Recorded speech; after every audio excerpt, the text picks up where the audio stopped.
All right, so the next one here, Ukraine embraces neo-Nazi bad guys attacking Russia. So this article is from Connor Freeman, and it's based on a Politico report.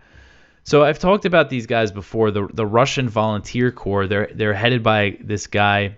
He's got a few names: Denis Kapustin, also known as Denis Nikitin.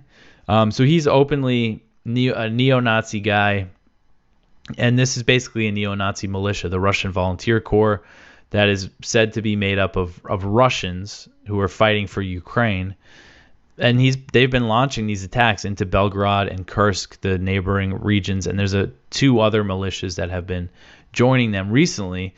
But there was a Politico recently just had this story that interviewed him, and Connor wrote it up. And really, the funny thing about the Politico report, so these guys are armed with American armored vehicles and other types of NATO weapons.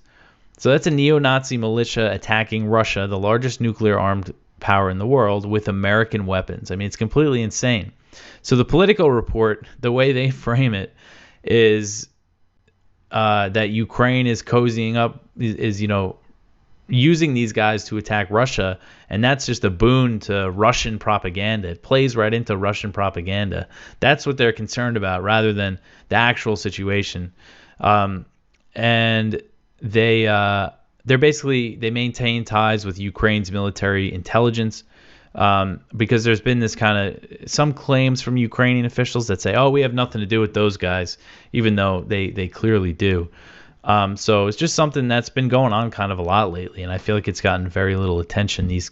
I don't think they've been very successful, these ground incursions, but it's something that's been happening. I know in one case, Russia said that they destroyed a few Bradley armored fighting vehicles, so it's just, this risk of escalation.